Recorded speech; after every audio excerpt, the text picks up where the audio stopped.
Meal planning follow कर रहे हो, डेली रूटीन इम्प्रूव कर लिया, शुगर सब्स्टिट्यूट भी केयरफुली चूज कर रहे हो, लेकिन फिर भी रिपोर्ट्स में लिखा आता है इंसुलिन रेसिस्टेंस। और तब सबसे बड़ा सवाल आता है, क्या ये डायबिटीज का स्टार्टिंग सिग्नल है और क्या इस स्टेज से वापस आया जा सकता है?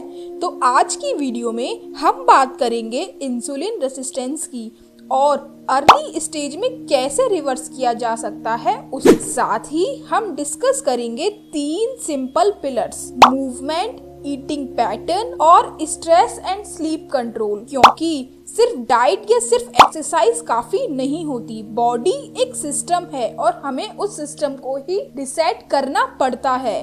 तो hello everyone, I am Himanshi Goyal और आप देख रहे हो फार्मा केयर प्लस। इस चैनल पर हम बात करते हैं हेल्थ और मेडिसिन की बिल्कुल सिंपल और प्रैक्टिकल तरीके से। ये हमारी डायबिटीज सीरीज का नेक्स्ट इम्पोर्टेंट पार्ट है। पिछली वीडियो में हमने बात की थी diabetes intro, sugar test, meal planning, daily routine और शुगर सब्स्टिट्यूट के बारे में। अगर वो वीडियोस नहीं देखी तो उन सब का लिंक डिस्क्रिप्शन बॉक्स में मिल जाएगा, पहले उनको जरूर देखें। चलिए सबसे पहले एक छोटी सी बात समझते हैं कि इंसुलिन रेसिस्टेंस क्या होता है। इंसुलिन रेसिस्टेंस का सिंपल मतलब है कि बॉडी शुगर को एफिशिएंटली यूज नहीं कर पा रही। इंसुलिन सिग्नल देता है लेकिन सेल्स का रिस्पॉन्स धीरे हो जाता है। रिजल्ट, शुगर ब्लड में ज्यादा टाइम तक रहती है और ब्लड शुगर लेवल इंक्रीज हो जाता है। अब एक इम्पोर्टेंट बात, ये कंडीशन हर केस में परमानेंट नहीं होती। अर्ली स्टेज में इसका इम्प्रूवमेंट पॉसिबल है, लेकिन कैसे? यहीं से शुरू होता है हमारे 3 पिलर्स। Pillar number 1, movement. सबसे पावरफुल चीज है मसल्स एक्टिवेशन। जब मसल्स एक्टिव होती हैं, वो डायरेक्टली ब्लड से शुगर यूज करती हैं। इससे शुगर लेवल इम्प्रूव होता है, इंसुलिन को ज्यादा स्ट्रगल नहीं करना पड़ता और बॉडी ग्रेजुअली बेटर रिस्पॉन्ड करने लगती है। इसके लिए जिम या फिर कोई हैवी वर्कआउट की जरूरत नहीं होती। डायबिटिक पेशेंट के लिए सिर्फ सेफ और लाइट एक्सरसाइज बेस्ट होती है। सबसे पहली हैबिट, पोस्ट मील वॉकिंग। खाने के बाद 10 से 15 मिनट नॉर्मल या फिर थोड़ा फास्ट वॉक करें। ये पोस्ट मील शुगर स्पाइक कम करता है, इंसुलिन को बेटर काम करने में हेल्प करता है और साथ ही डाइजेशन भी इम्प्रूव करता है। दूसरी simple activity, light chair squats. Chair पर बैठो, फिर खड़े हो, फिर वापस बैठो। इसके 8 से 10 रिपीटेशंस के 2 सेट करो। इससे लोअर बॉडी मसल्स एक्टिवेट होती है, ग्लूकोज अपटेक इम्प्रूव होता है और साथ ही बॉडी बैलेंस भी इम्प्रूव होता है। एक चीज, नी प्रॉब्लम हो तो अवॉइड करें या फिर डॉक्टर से पूछ कर ही करें। तीसरी हैबिट, डीप ब्रीथिंग। रोज 5 से 7 मिनट डीप ब्रीथिंग करें। 4 सेकंड होल्ड और फिर 6 सेकंड एक्सहेल। इससे स्ट्रेस हार्मोन्स कम होते हैं। स्ट्रेस कम होने से शुगर कंट्रोल भी बेटर होता है और साथ ही नर्वस सिस्टम रिलैक्स मोड में आ जाता है। इंसुलिन रेसिस्टेंस में स्ट्रेस मैनेजमेंट बहुत इंपॉर्टेंट रोल प्ले करता है।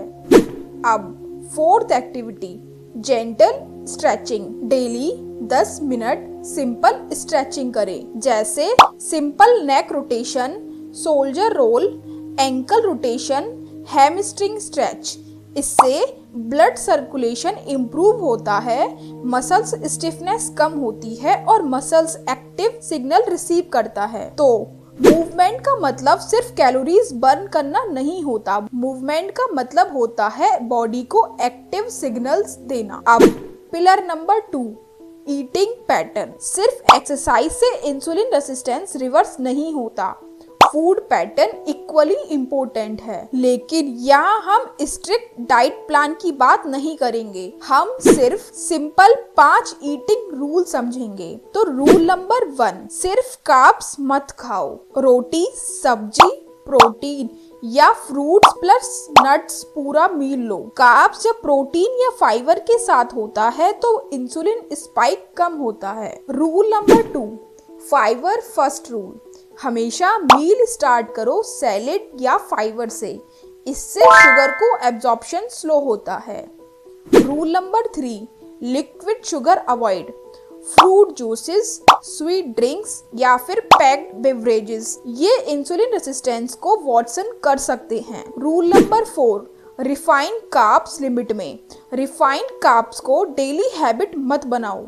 वाइट ब्रेड, बेकरी आइटम, मैदा प्रोडक्ट्स ओकेजनली ठीक है, लेकिन इन्हें डेली हैबिट मत बनाओ। Rule number 5, late night heavy meals avoid. रात में heavy carbs load next morning sugar को डिस्टर्ब करता है। बॉडी को ओवरनाइट रिपेयर और बैलेंस का टाइम चाहिए। तो ये 5 simple eating rule insulin resistance को रिवर्स करने में हेल्प करेंगे।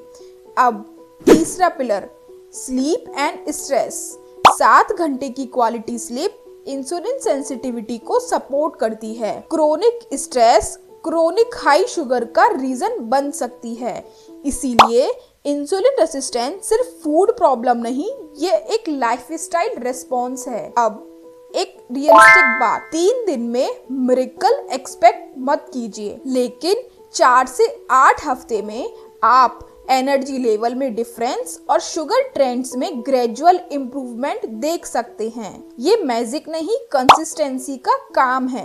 कंसिस्टेंसी इंटेंसिटी से ज्यादा पावरफुल होती है। नेक्स्ट वीडियो में हम बात करेंगे प्री डायबिटीज को कैसे पहचानें और उस स्टेज से वापस कैसे नॉर्मल आया जा सकता है। अगर आपको वीडियो हेल्पफुल लगी हो तो लाइक करें, शेयर करें और साथ ही चैनल को सब्सक्राइब करें, ताकि डायबिटीज सीरीज का नेक्स्ट इम्पोर्टेंट पार्ट आपसे मिस ना हो। क्योंकि याद रखें, केयर का मतलब सिर्फ ट्रीटमेंट नहीं होता, केयर का मतलब होता है राइट नॉलेज राइट टाइम पर। तो मिलते हैं नेक्स्ट वीडियो में। Thank you.